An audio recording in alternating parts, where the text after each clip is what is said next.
Well, hello there, Mr. Buckle here with problem number 6 from your Geometry Chapter 2 self-test, where we have the statement, or the question, to rewrite the following definition as a biconditional.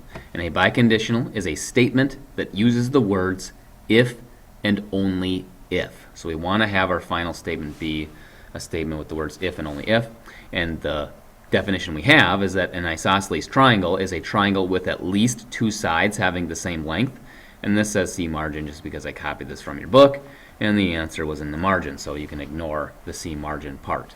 So we're going to take this statement, an isosceles triangle is a triangle with at least two sides having the same length, as a biconditional. So something, if and only if, something else. And we kind of have to tweak with the words here a little bit, but the statement that I have, or an applicable statement from your book anyway, is that a triangle has at least two sides with the same length, if and only if it is isosceles.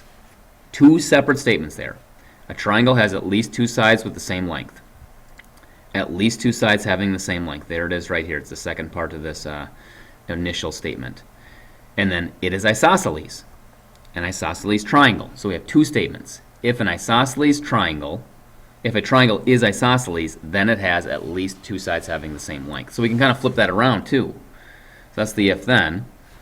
We could also say a triangle is isosceles if and only if it has two sides with the same length. Either one of these are applicable. They're both correct. They're both saying the same thing.